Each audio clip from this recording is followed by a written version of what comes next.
Are live. Good morning, good morning, good morning, South Florida, and hello, world. I'm Robert Henderson Jr., certified financial planner, certified tax coach. I am the president, founder, CEO of the Henderson Financial Group. We also have the Henderson Insurance, and we also have Henderson Realty, located here in Miami Lakes, Florida.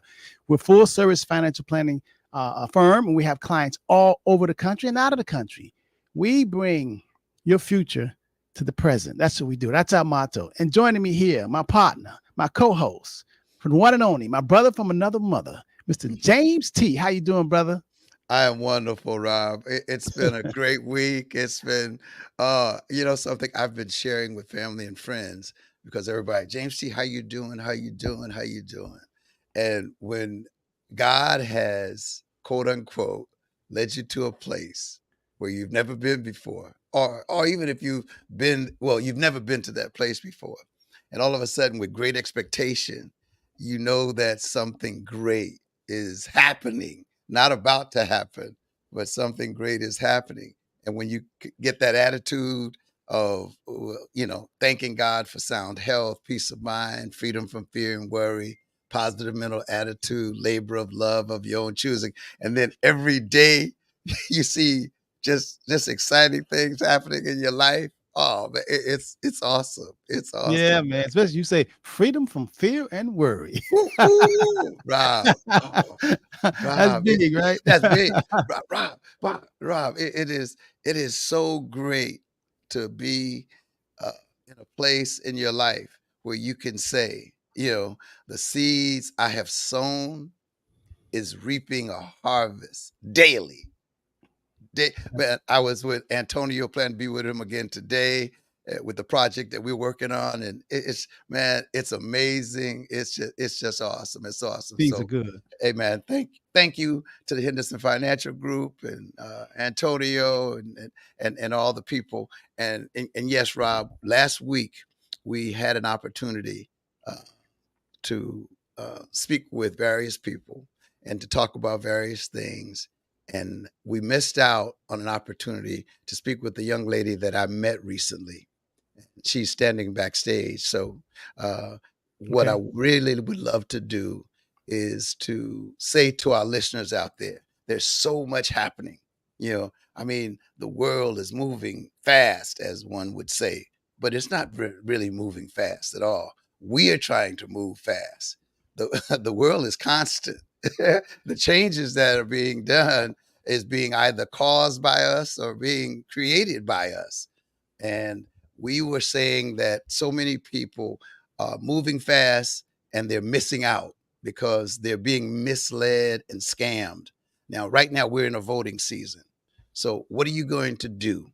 Are you election prepared? Are you ready to select and elect and to vote for people who will hopefully make your life for you and your family better? Okay, so if you're election prepared, now vote. But there's some people out there, Rob, that's been hurt by other people. And this lady is such a lady. So if we want to bring her in, I'd love for her to share her story so that she can help some of our viewers, some of our listeners to understand that you have got to be careful because there are people out there to take advantage of you and to really do you harm. Oh man, we got a great show lined up for people today, boy. I tell you, get on the phone, y'all. Y'all call your friends and family. This is a good one here. Because we're going to talk to Marie. She's going to talk about them scams and schemes out there. And after we talk to her, I'm going to talk to you guys about homeowners insurance also, because that seems to be a big one in South Florida and what some Mm, people are choosing to do, self-insure. And then today is the day that the real estate commission fees change, approval. We're mm. going to talk about that too. So, but first, I don't want to keep Miss Marie held in the background so long. I want Okay. her to share with us, and we're going to bring her on. Let's bring her on right now. Hold on. Let me get to you, Marie. I'm coming to you, and you are right there. How you doing, Marie? Hi, good morning. I'm doing wonderful. Thank you for asking and thank you for having me on the show. I Uh, am really, it's a blessing to really be able to tell people what is going on, specifically women. I'm a woman. I was a single mother, am a single mother, and I focused on career. certainly my faith and raising my daughter. I was a mom and dad, so it took a lot of my time. So coming into my 50s, early 50s, I thought to myself, it's time for me to find a husband, a partner. So I decided, Linda will well, love where this. am I going to go to do? Right? I was I'm saying busy. We're all no, busy. I'm sorry, Maria. I just had to think. Our other co-host, Linda, she sounds like you. She would love this. I'm a woman and women power. But go ahead. Oh yeah, I am a woman of faith, so I know who's above me and I know who's guiding me. Well, the moral to the story is I went on a faith-based dating site called Christian Mingle, and what I found was not left, and I did not realize what was going on. They set me up so methodically, was so planned out, prayed with me all the time, new Bible verses. What they're doing is they're using all faith-based material, God's name, every a man do in a relationship, get a woman's attention, but they're doing it to take your money. They're doing it to now. Wow. They go on. I still get all now. I get a call, and I'm assuming a lot of them, but one of them must have been touched by this situation because he calls to tell me how sorry he is. They call on rotary phone, so it's very deceiving. You don't know what's going on. Here's my concern. You have women that have been married 30, 40 years that are either widowers or they're now getting divorced. Why I don't know how to explain. You're breaking up Hold on. on Hold on. Marie. Marie, you're breaking up. You're breaking up. Hold on, because I guess it's raining out there or the Foundation internet. probably wasn't right from the beginning. These are targeting. Okay, Marie. Yeah, You're breaking up. It's sort of even freezing on us a little bit. Yeah, you're probably on Wi-Fi. So Marie, let me ask you a question here. So you have been scammed, correct? And you call yourself being careful by going on a Christian website for dating, correct? And you're like letting us know that even these crooks are hiding behind places that you would never suspect. And you got scammed on a Christian dating site. Is that correct? Oh man, James, I wanted to hear this, and she's freezing. She's freezing up. Marie, if you can hear us, try and come back in. Try and go out and come back in if you can, and maybe we can have a better connection because you're breaking up on us, and we'd love to hear the story. So disconnect if you can hear us. Disconnect and try and come back in, Rob. And while she's doing that, I can share with you. Go ahead and drop her, Rob.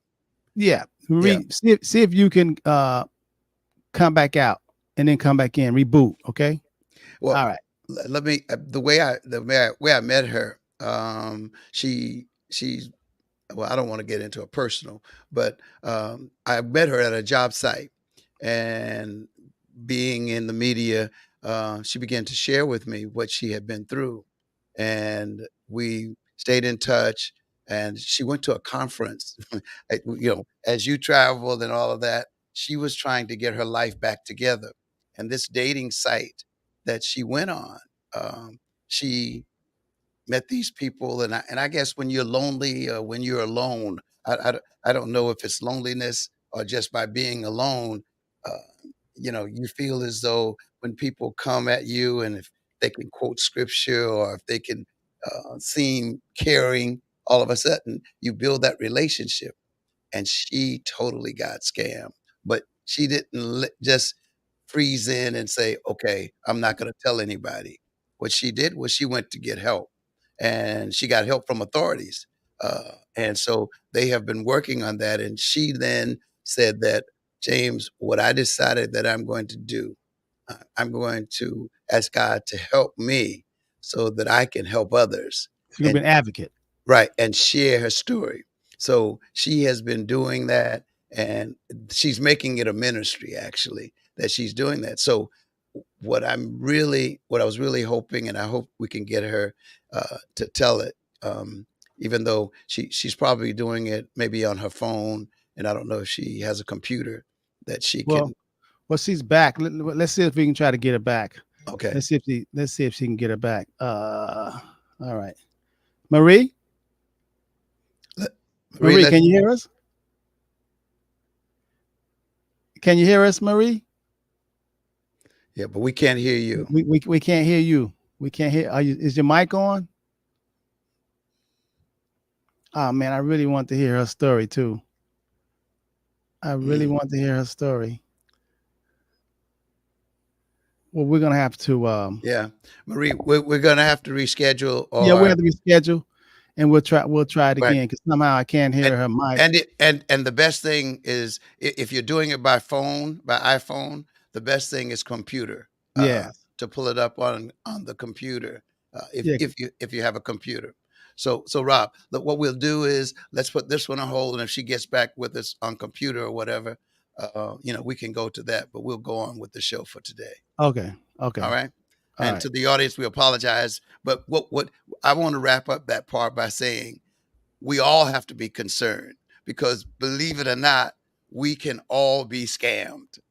And in most cases, we all have at some point in our lives, Rob, where people, I mean, we may not call it a scam, but people have lied to us about this or that, or or they have tried to, so, and my thing is for us to look out for one another. That my whole purpose for asking her, and her agreeing to do it, is so that we can be a help to one another, and to avoid this if we can, or help other people to avoid. Because man, when you lose, and Rob, lost almost everything.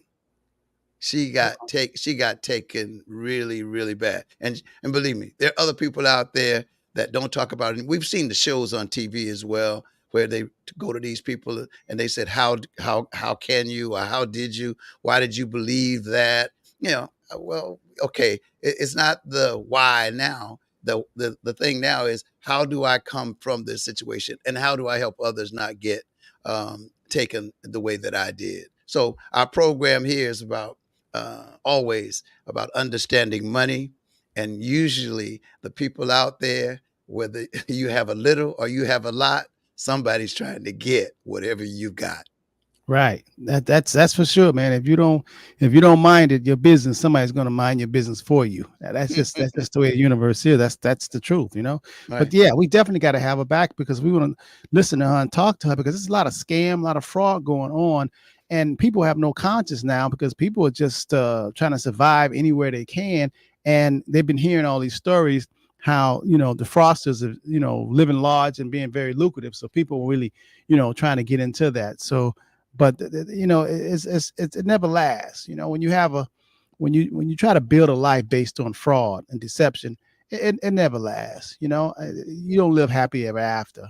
I mean, you try to tell the young people and the older people that trying to get something for nothing, it never lasts. And that's a sign of wisdom when you understand that. And we hope that we can help those to recover, those who are hurt, those who are scammed, those who are used. So that's the goal. That's part of what I'd love to be a part of, helping people to recover and realizing that, you know, hey, Yeah. particularly because she said she had gotten to a point in her life, man, where Yeah. if she didn't get help, she probably would have taken her life. Well, James, she's backstage again. Maybe let's try it one more time. she came back. I hope she went to a computer. I hope she did. Let's try it. Let's see if we can hear it. Now, Marie, we're going to try you again. Okay. If not, then you just sign off and we'll probably reschedule for next week. Okay. Let me see if I can bring her back in. Can you hear Hi, us? buddy. I'm back. I just had a reboot again. So I'm Good. hearing, that everyone can hear me because you're right. The seriousness, I can tell you that I don't know how I recovered except for the grace of God. I've been all over the country. I took every job I could, being an executive, being a leader, being a skilled, sales and marketing director. This man took everything from me and knew I had nothing. He knew I was a single mother. The way they set me up methodically, the world needs to hear the story. He sent me pictures he probably should have never sent of his family. His son spoke to me. His mother on Sunday morning, he put her on the phone. This is how skilled they are and their plan to deceive and hurt you. Now, I did hear what you said about you can't live a life like this. You cannot live a life like this. I am a very genuine woman. I haven't dated a lot in my life, so I'm probably a little bit not understanding that a man could be that evil. I had a great dad who was all about faith, and when nobody's looking, you do the right thing, Marie. So I have lived my life making these decisions the right way, not understanding that there was this type of evil. You're right. I started a ministry to help others. I have prayed and prayed for strength. Everything that I've been through, I didn't eat for weeks. I ended up in a hospital. At one point, I did not want to live because I couldn't see the hope of any recovery at 58 years old, having no money to live. Every person that I thought was, that were my friend, that I thought would, everybody left the building. I had nothing. There were times Marie, I slept. let me ask you a question. How long did you date this guy before you realized it was a scam? I will tell you the way that I was set up. We were Skyping. He said he was a marine engineer. The way he set me up, it was a methodical process. So he said he had to go back. He was semi-retired. His wife died of cancer. His name was Brian Alex Martin. So I said, why don't we put this on hold until you, because somebody, no, I do that to find you. Why don't we just keep speaking and we'll Skype and we'll get to know one and see if we're right for what did this happen over a week, a month, 6 months, a year? Coast of California. I will. Well, it's now years. This had over a 3-month period where it closed. Then after 3 months, then he was telling me he had to go. He did a job that went back. I said 3 months Underwater. He didn't do it you right. said 3 months. Okay. He had to bring it back. The end of 3 months. It's not going to work, Rob. He sent pictures of the plane. I could see the oil rig off the coast of California. Yes. It's not going to work. No, James, because it keeps going in and out. So what we're going to have you do, once we finish the show, we get off here at 10 o'clock. James going to call you and tell you the best way so we can reschedule you, okay? Because we definitely want to hear this story. We're going to try to reschedule for next week, okay? And thank you. It Thank has you to go out. Yes. Thank you so very much. to All everybody. right, bye-bye. All right. Yeah, Rob. She has to get it on a computer. Put it Yeah, I up on wanted to know, for the audience and myself, I wanted to know, was it a quick scam? Was it a scam that happened over a year, 2 years, and all of a sudden, because she kept saying they set her up, and I wanted to, interview her and ask her some questions. When she say set up, I wanted to know more about that. Was it a ring? Was just one person, or was it, several people involved in this? So that's the kind of questions that we're gonna ask her when you get her all geared up and set up. She probably can't do it on Wi-Fi. She's gonna have to do it on the LAN, on a laptop or something that's hooked up. But anyway, as we were saying that, this show is about finance, and it's about finance, and it's about understanding money, and money comes in all shapes and sizes and all kind of ways, and some people get it legally, and some people, there's been a big thrust toward getting it illegally.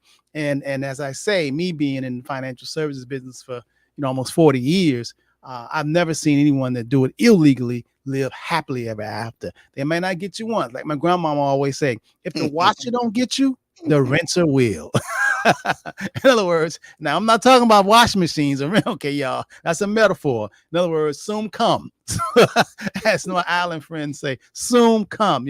It's going to get you. It's karma. It comes back around. So try to conduct yourself and just do the work. Put the work in and plant seeds and get a harvest. And it's not quick. It's not fast, but it's good and it's certain. So one of the things I want to talk about today is I've been getting a lot of calls from people who ask me, should they self-insure, because especially here in South Florida and different parts of the country, especially, New York or California, some of the major cities, people are saying they're forgetting about, they foregoing homeowners insurance.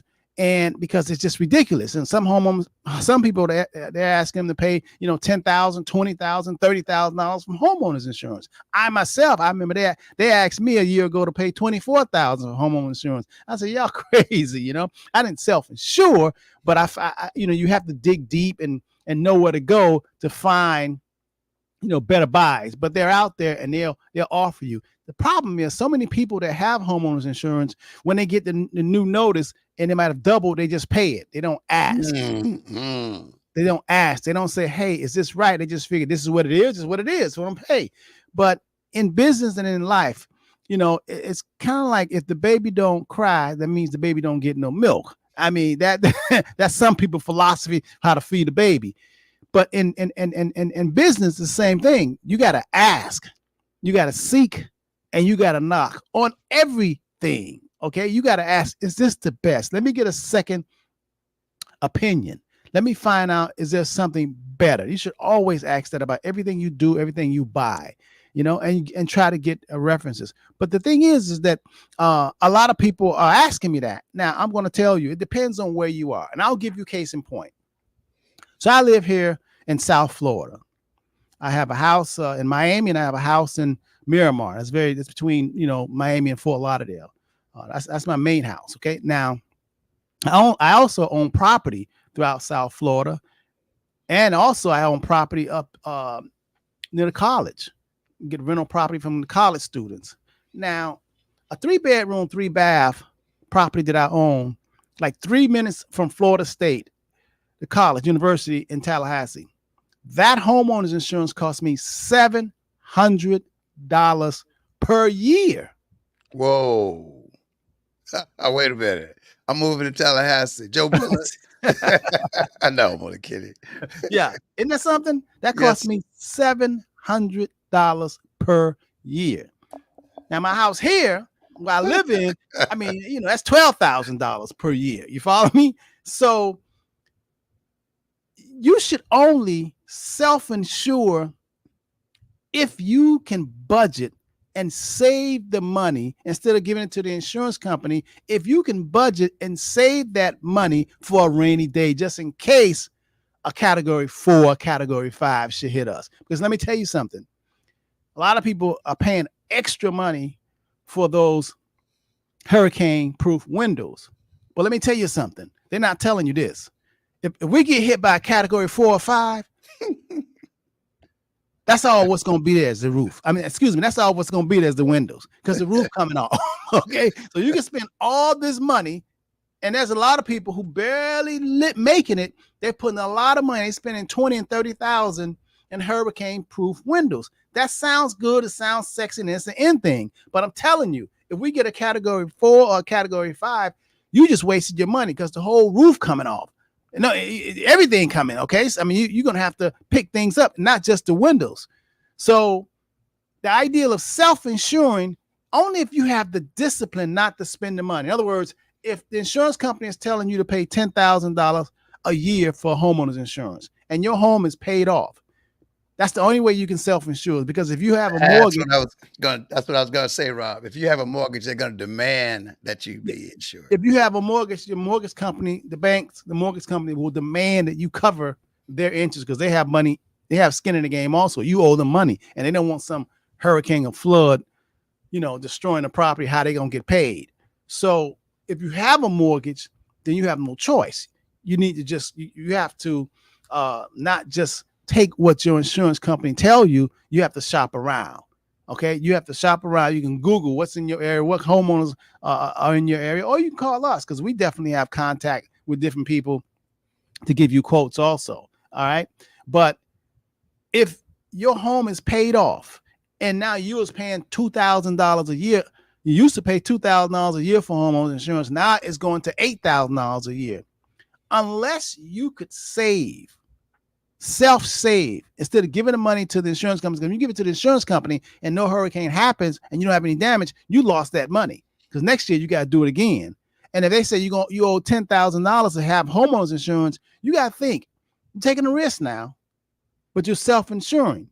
Because if you don't pay the $10,000 a year for the homeowners insurance and 10 years go by, you should have at least had $100,000 saved. But if you ain't saved nothing and we get a category 3 and it hits your house, them roofers going to charge you a lot of money. You got to have that money. Otherwise, you're going to be homeless. Okay. So it comes down to financial planning. It comes down to you being liquid, or comes down to you having assets, or have somewhere where you can go and borrow, or somewhere where you can actually have the money to repair your home. Okay. Because if a home is damaged, chances are you getting a loan to repair it, it's going to be pretty difficult. Okay. You got to have your own money and savings and investment somewhere.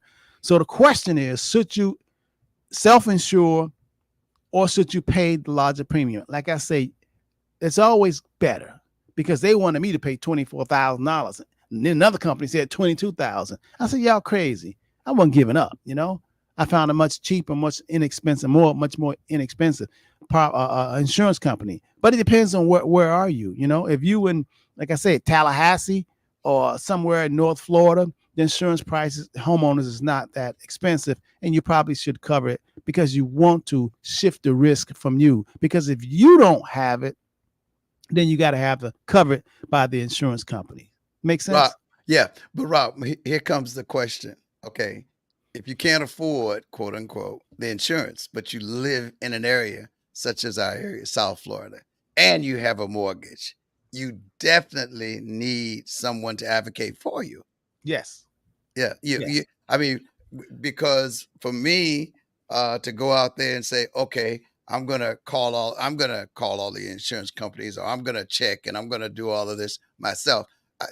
That's why I try. I really do believe that if you find someone you can trust, and if you have a company that is willing to help you or to seek for you, and one of my friends, my dear friends, he's long since passed away.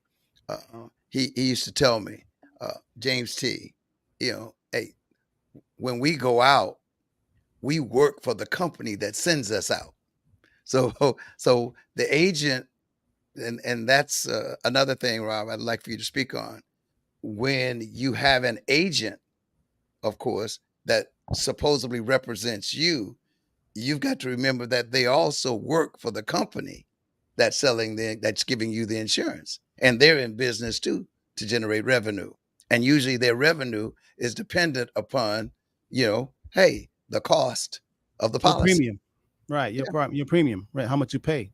Yeah. So I mean, it's not as simple as one thing. So getting people to assist you, I believe, is really important. Yes, you gotta have a relationship. People are in business. Everybody's in business. You're in business. Even if you think you don't have a business, you are in business. If you work for the man or the woman, you work for the county or city or state, you still in business. We're all in show business. Okay, don't get it twisted.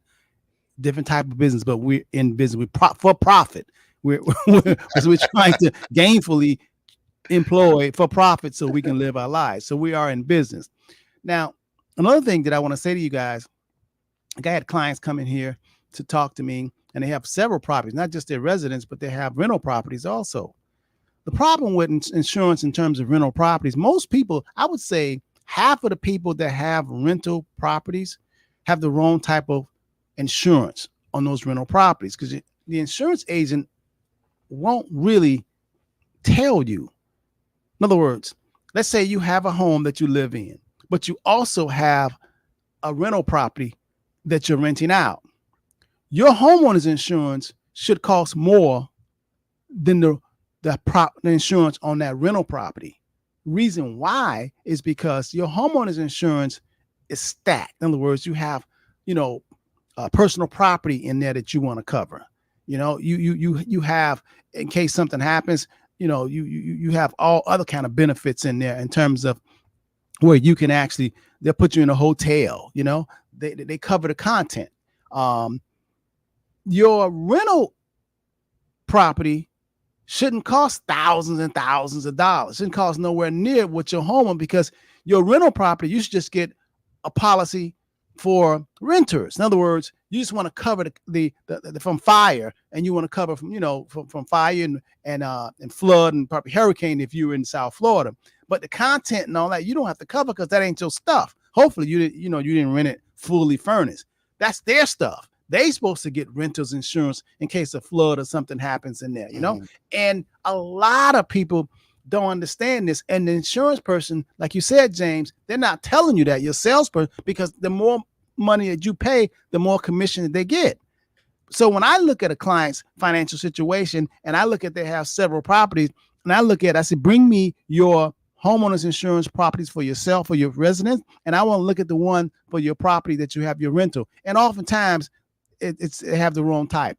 They have an HO3. HO3 that's the name of the code.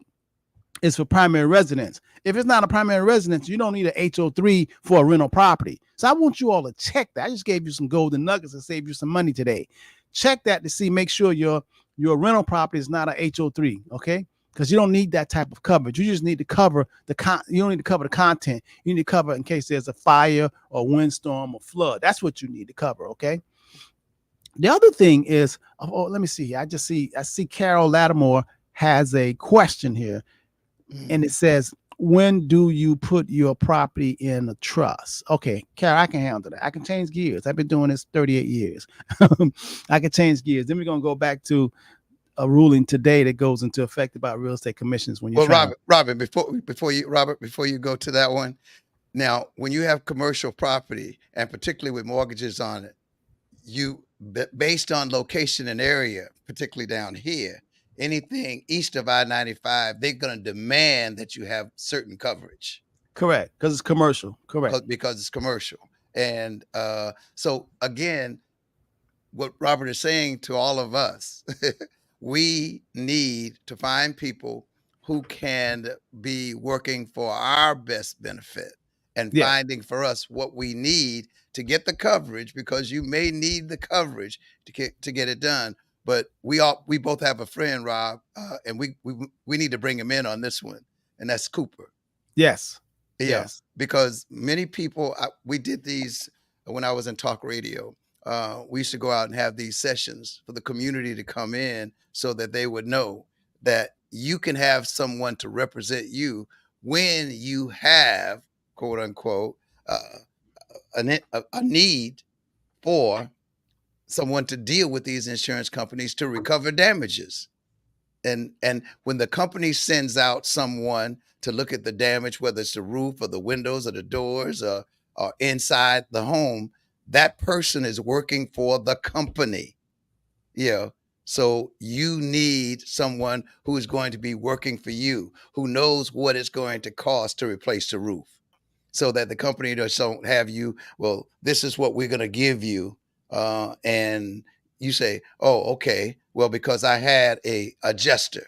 No, you need an adjuster that would work for you and say, wait a minute, just because they want to just say, well, you got water in your closet, so we're going to just do that area. No. Hey, if or fire in the kitchen and we're just going to make it look good. No. Hey, you want replace. And if your policy has that, you need that. You need Mr. Cooper or Mr. Cooper. Yeah. Let's see if we can get him on.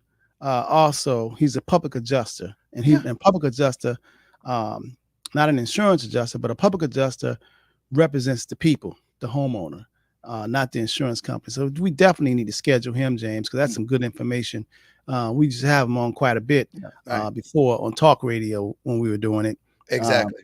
So now, that'd be a good topic for him to come back in to discuss that. That'd be fantastic. Okay.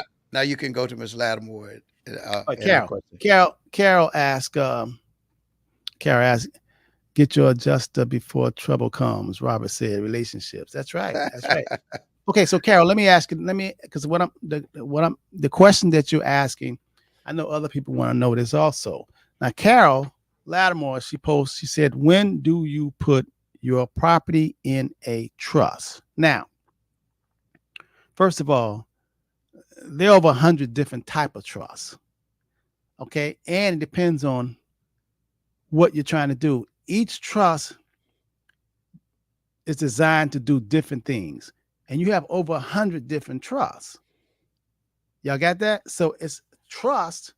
You can form a trust, but each trust specialize and design to combat or to help you in different areas. So if you got 100 of them, that means we need to know what you're trying to do. Now, let me simplify that. I like to use the pictures and a metaphor. A hat is designed to put on your head. Okay. A shoe is designed to put on your feet. Okay. A shirt is designed to put on your body. Okay. Y'all got that, right? So imagine that they're trusts. You got a trust for your head. You got a trust for your shoes. You got a trust, for your like pants trust. So I want you, I'm talking this way because I'm really simplifying so you can catch this instead of using words that you don't understand. So you got over 100 different type of trusts. You got one trust. Just listen, you got a trust that hides you, that makes you invisible, that nobody knows that you own that property. That's a type of trust. Isn't that something? You got a whole nother type of trust that avoids probate. In other words, if you have your property in that trust and you die, you don't have to go to court, probate. You don't need no attorney. You don't need nothing. Whoever you name to get that property in that type of trust gets that property. That's a different type of trust. Then you have a trust where you can actually put property in this trust, and then you can change your mind a month later and say, I don't want to do that no more. But then you have a trust that you can put the same property in there, and once you put it in there, it's locked, cemented. You can't never get it out. So, Carol, when you ask me, should you put your house in a trust, I got to ask you more. I got to get more information. Then I can direct you out of these 100 different trusts. I got to tell you what you're trying to do, and I'm going to tell you which trust to use. You follow me? Because some is for income taxes, some to be invisible, some for estate planning. It's some for children. And Carol say, save my family from paying too much taxes if I die. No children. No. P. Avoid probate. Okay, so Carol, that type of trust, if you don't have any children, you don't want your family to go to probate, that's called a revocable living trust. I'll pull that off the shelf for you. That's a revocable living trust, meaning that the now, instead of when the taxes come and the property records downtown, it won't say that this wherever your address is, it won't say Carol Lattimore. It'll say this property is not Carol Lattimore's anymore. She took it out of her name. She quit claimed it from Carol Lattimore. Now she put it in Carol Lattimore Family Trust. Now, every year when you get the tax documents to say how much your property taxes are, it won't come in Carol Lattimore name. It'll come in Carol Lattimore Family Trust. That's two different people. You follow me? That really isn't. It's not just Carol Lattimore. So now you don't own that property. In other words, that property is still inside of you. Well, I shouldn't say you don't own it. You do, because it's a revocable living trust. You could take it out, you could put it in. But if you die, when you die, not if you die, when it comes time for you to make your transition, I'll say better, then you wouldn't have to go through probate. There's no property taxes. There's nothing. There's no appropriate. There's no court. Whoever you name, you put on that document to receive your house, that's who's going to get it. That's it. Now, that's clean. And I love those type of trusts. Okay. I hope I answered. Did that make sense, James? You think that was simple or what? James, I can't hear you. I think you're muted. I still But can't hear you. for Oh, there you go. everybody who, I don't know why, Rob, but our personal friends, when we start doing this, they start texting the questions on my phone. I'm gonna turn my phone over so I won't be able to see it and check in. I mean, believe me, people who are viewing, if you have questions or comments, hey, of course, put them up because other people will have those questions or comments. So, Rob, my only comment about that is, would you tell Carol that she can put more than just one property in that revocable trust? Yeah. Yeah, You can. You could put all of your property in that revocable trust, and exactly. you still own it. You can sell it. You can, paint it. You can have a party in it. You still have Mhm, it's still yours. So mhm. yes, yes. Now let me say something to you all. Since it's a revocable trust, that means you still have strings attached to it because you still have power. That's the most common trust. In a revocable living trust, it's mainly designed to avoid probate. Now, that type of trust, remember I said there's over 100 types of trust, that don't have nothing to do with lawsuits and creditors. That ain't Mm, that kind of trust. Okay. That, remember I said a hat is for putting on top of your head, shoes are for, putting on. So different trusts are for different things. That trust right there, that revocable living trust, Carol, that's just mainly since you're single, you're not married. When you make your transition, you don't want whoever you leave the property to have to go to court and get a judge to sign it over. You're going to do it while you're alive. You're going to say, hey, listen, I'm handling everything right now. I'm putting this property into a revocable living trust. And reason why it's revocable mean that whoever you're going to leave the property to, a year from now, 2 years from now, they make you mad. You don't like them no more. Y'all fell out. You can change it. You can change it. So, it's like an Indian giver. I give it to you, but I can take it away. Don't get too small. I give it to you, but I can take it away with just a pen stroke.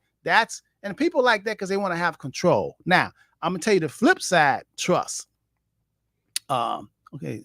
Pauline Loving said, if it's in a rental property, can you still deduct the taxes?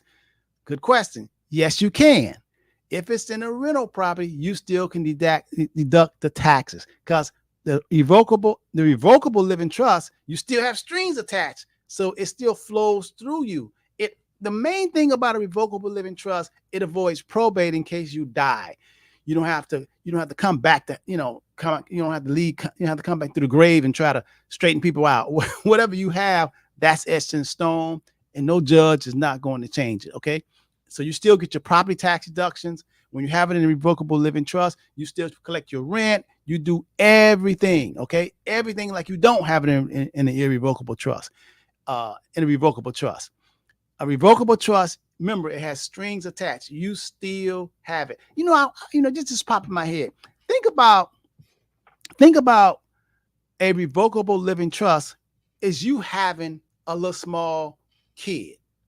You have a nephew or niece, and they're minor. They're minor. So you have to hold their hand when they walk across the street. You have to make sure they okay and safe because you're still attached to them. If it's your kid or a grandkid or a niece or nephew, you want to look after them, but you're still responsible for them. Yes, it's just that you still have strings attached. Okay, now somebody just asked me this. All right.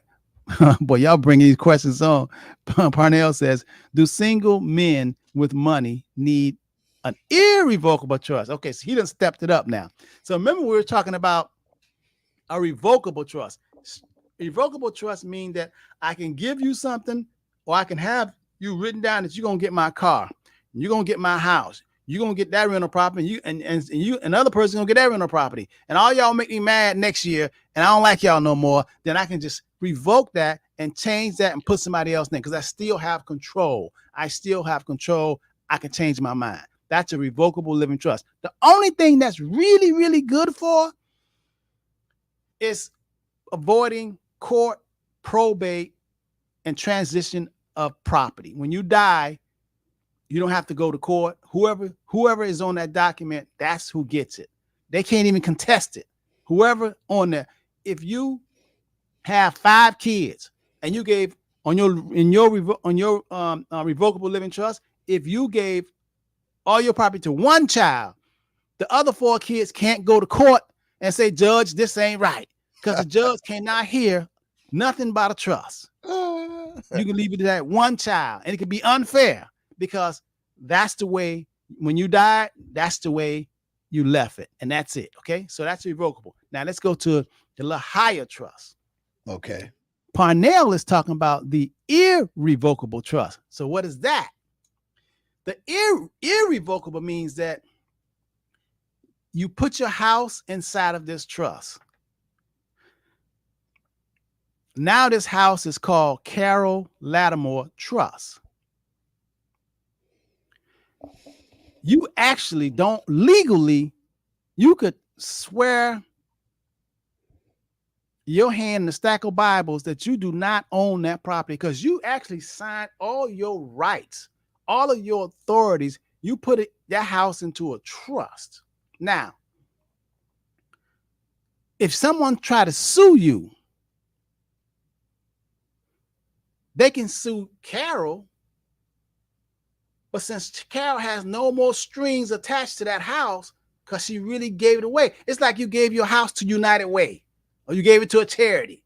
You don't have no more. It's gone. You threw the house in the canal. In other words, it's gone. That's an irrevocable. You can't bring it back. See, revocable means you can say something and you can take it back. You can make a promise and you can take it back. That's revocable. An irrevocable means once you said it, oh, the toothpaste is out the tube, baby. You can't put it back in. Can you have a trustee on both? Yes. Now the revocable, you the trustee. You still the man, you the woman, because you still got strings, you the power. But an irrevocable, you can actually put your house, you can put your car, you can put your bank account. That means you poor now because you don't have no car, you don't have no house, you don't have no bank account. Matter of fact, you can go get some welfare. And a lot of wealthy people do this. Okay. Okay. They actually give it to an irrevocable trust legally. Now, if you give it to an irrevocable trust and it ain't yours no more, you don't have no string attached, and you give your car there and you give your bank account there, like James C., you got to have somebody minding it. So, I mean, you name a trustee, not yourself, because the government says you're being slick. You really got to give it away. It didn't say you have to give it to a complete stranger. You can give it to somebody you know. And that somebody you know could say, Rob, you can drive this car. Hey, Rob, Carol, you can drive that car. It ain't yours no more. And you can live in that house. And you can live in that house for the rest of your life, Carol, because I'm the trustee. Isn't that something? And Carol, since you don't, and that bank account, you can put that in an irrevocable trust too. Now you ain't got no money, Carol. Now you legally poor, and you legally could go get on welfare, but it has to be at least 5 years. You can't do that today and then go and say, hey, I'm poor. I want to get some Medicaid, take care of my bills. I want some welfare. Give me all the benefits. Give me, you can't do that. The government says you got to be 5 years before you can do that. And then people do that. Trust me, man. This is a cold card. Boy, this is a world. Oh my God. It's cold. This not checkers, this chess. Rob, that's why I say to people all the time, and you talk about not being able to do anything about a car or whatever. There's just some things that you have to get someone who knows. Seek ye first the kingdom of God and his righteousness, and all those things, what you eat, what you wear, what you own. Hey, they'll be added to you. But you best seek some people who have knowledge, understanding, and wisdom. Yeah. It's amazing how Carol, they even have this thing, Pete. They even have this thing called a lot of wealthy people. It's a saying: own nothing. And control everything. Now, what would you rather? But some people are like, no, I want to own it and I want to control it. But then you have the poison with it too. You have what comes with it. But if you have a life that says, I don't own nothing, but do you control things? What is it better, to own it or control it? I mean, my favorite saying, Rob, is when they ask me, do you own this? I said, no, I manage it. And they said, well, who owns it? I said, God owns everything. He just he just put me in charge to manage it. Now, what kind of manager am I gonna be? And I don't think I want to be in business or partnership with you. Yeah, it depends on it depends. Parnell said rich men love good financial planning. That's very true. No, rich men has. If you're rich and wealthy, you have. If you want to keep being rich and wealthy. Yeah, you have good financial plan. Some people, hey, I saw this thing, Rob, where I think it was Charles Barkley said that when he first was playing with Philadelphia, Dr. J came up to him and said, "How many cars you got?" I think he had 7 or 8, and he said, "How many can you drive at one time?" Yeah, how long? He said, "Hey man, come on, wake up. You're trying to impress other people. They know who you are." Yeah, they know who you are. So do you need 7 cars and all this and all this? That hey, he's not renting this 20 bedroom or 10 bedroom house and all of that. And then you read about all these people trying to sell it and they can't sell it for what they paid for it. Yeah, it reminds me of a rapper, a prominent rapper who, if I call his name, people would know it. Attorney called me and wanted me to be the rapper's financial planner. And if I call the rapper's name, y'all would know it. So I looked at the rapper's finances and I seen how many millions of dollars that the rapper was bringing in. And then I wanted to see what did he own. And when I found out he owned nothing, I said, do you think this fool gonna listen to me? And he making millions of dollars and he ain't keeping none of it. He renting a house at $50,000 a month, and he rent another house at $50,000 a month. He renting, he don't own nothing. He got all these cars and he got all this jewelry. You think I can change that mindset? I said he need a psychiatrist. I'm a financial planner. So I didn't take him on. I didn't take him on because I didn't. That's like having 100 kids. That's like having 1,000 little children in preschool. Nah. Okay. All right.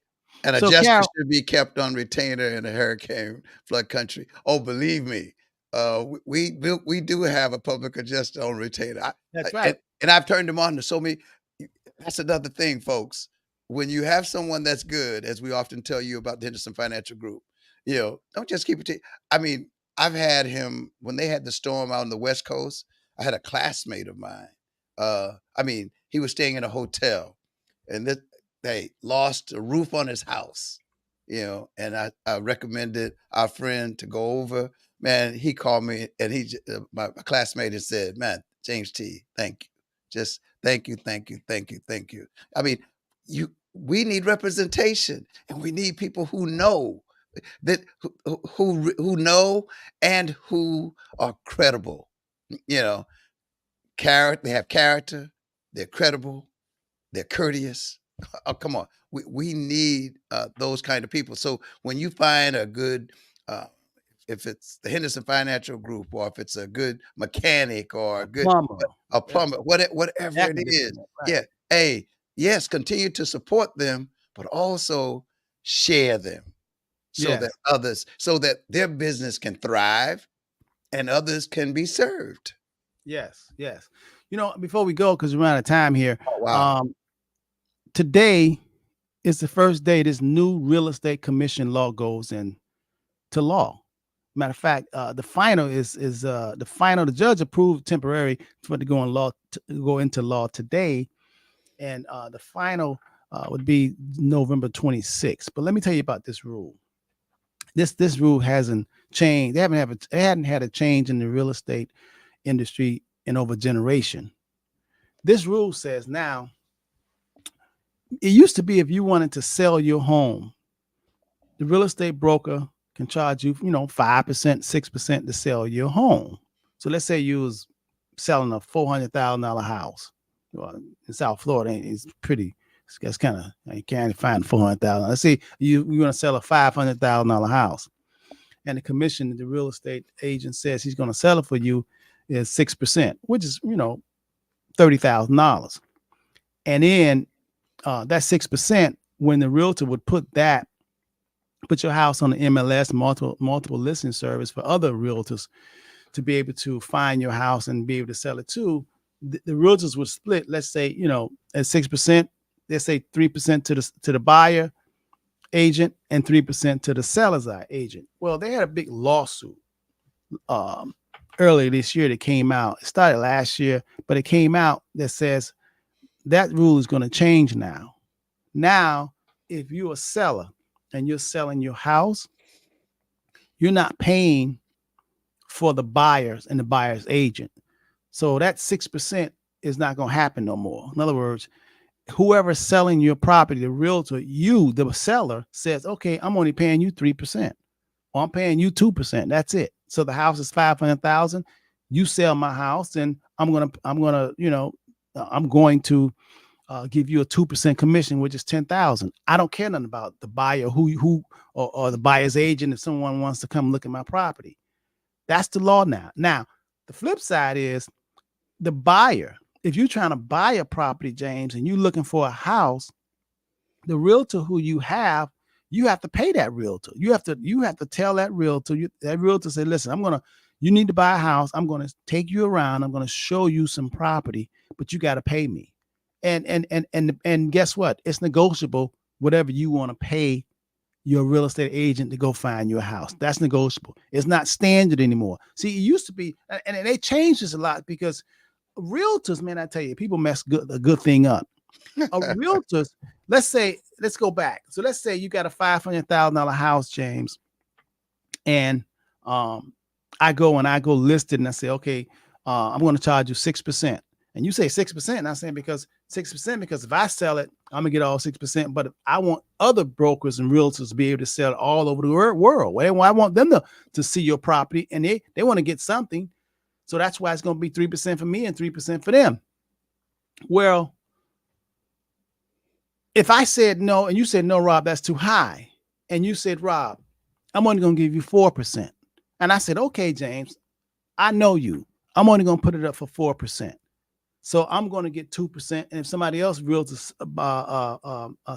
sells it, they're going to get 2%. James, do you know there's a lot of realtors that wouldn't even come and look at your property because the commission was 2%? And some realtors on the buyer side, they will not show their buyers your beautiful home because the realtor is only getting 2%. They can go into the MLS and say only 3% houses for sale. I'm going to show this buyer. Which is really bad. I mean, it's really bad because I know me and Antonio, we've had people that wanted to buy properties, and man, we just did one, and the lady gave us 1.5%. Can you believe that? She gave us 1.5%. I hope she was a friend. Huh? I hope she was a friend. No, man, no. I had a client that wanted to buy this lady condo. This lady said, hey, I'm paying you 1.5%. Antonio said, forget her. Can we do this? I said, no, the lady need the condo. So let's just get it. But that's where it is right now. That's where it is right now. You have the sellers have more control on how much they're going to pay. Now they say it's going to impact when you want to buy a house and you want to get an agent to take you around and buy a house. You got to have money to be able to pay that agent to take you around looking for houses. Matter of fact, they're gonna have you sign little documents saying that you're gonna pay. So that's how it's an agreement. You got to sign an agreement to be shown property now. Yes, it's an agreement. It's an agreement now. All right. Carol says, Carol, hope you learned something today. I hope I didn't complicate things. Sometime I can go overboard. I was trying to simplify. So Carol says, when are you doing another seminar at USPS? That didn't happen just before COVID. Young people making money, investing in material wealth and not their future as well. My daughter Heisey, we were just talking about, cranking up this seminars again. Matter of fact, we're thinking about doing we used to do before COVID, we used to do annual client appreciation events. Remember, James? But COVID hit. So we said, we didn't want to be responsible. So we're going to cut it back. And then we're talking about doing one this year, a client appreciation. But it seems like COVID is on the rise again, James. My goodness, man. Never left, Rob. It never just, left. They just stopped promoting the fact. In a different form, right? Yeah, since there wasn't as many people dying, you were just getting sick, and recouping. But we don't know what the long-term effect is. But hey, we need to do that. But Rob, remember we said that we were going to because we're going to go out. We're going to go out and do some sessions. So maybe we need to do that, and other people will be able to join us as throughout. But we can also talk to a special group.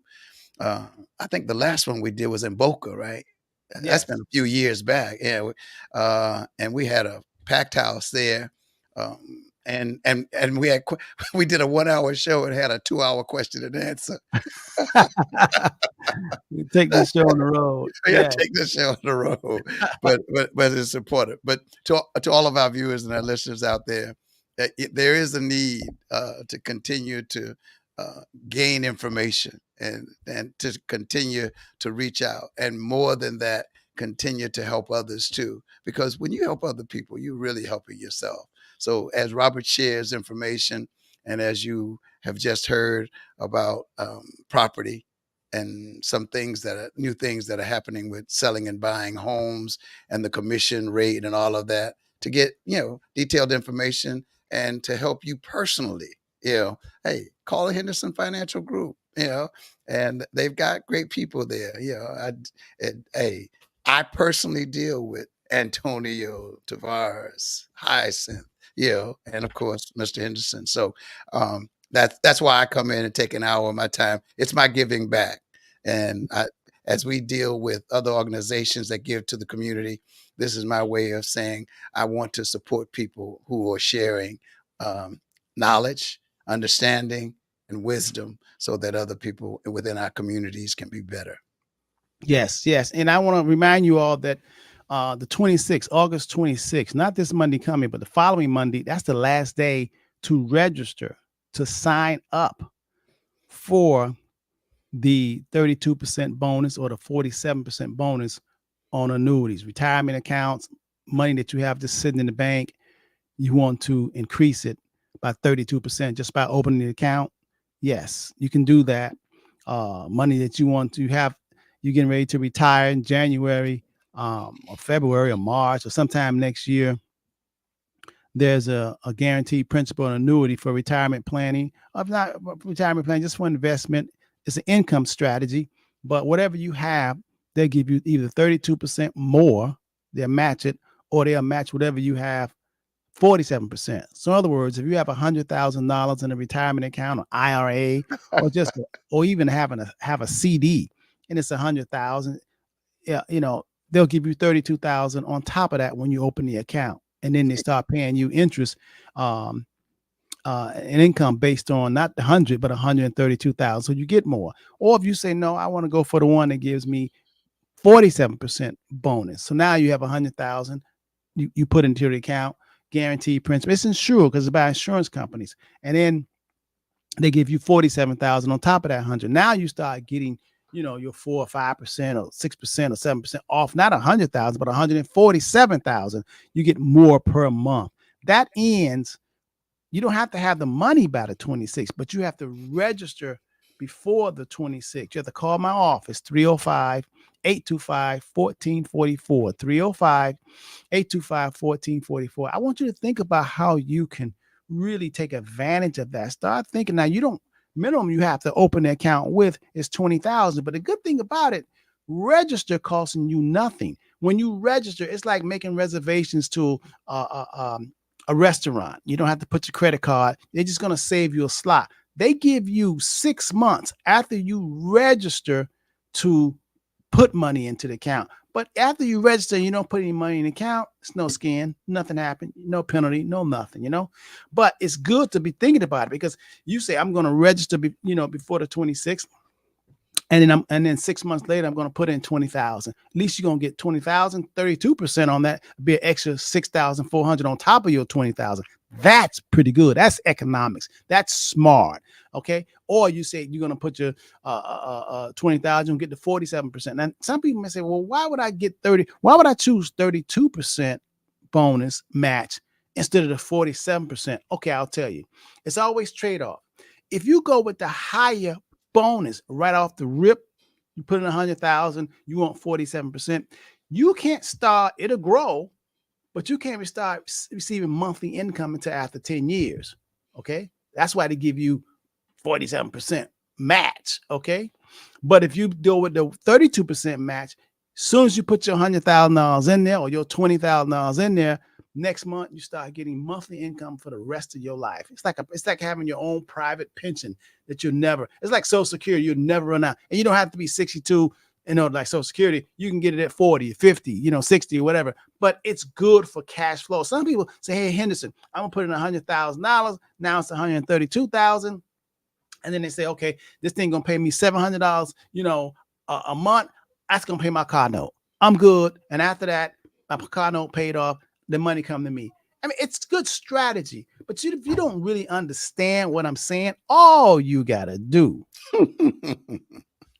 is call 305-825-1444 and say, Henderson, break that down to me like a 6-year-old, and I will be happy. You can arrange a conference call. We can do a Zoom, whatever you want to, but it's your choice. But remember now, you got to get up and move. You got to do something. Stop talking about, I'm going to do it. I feel it in. Because time go by so fast. And before you know it, it'll be past August 26th.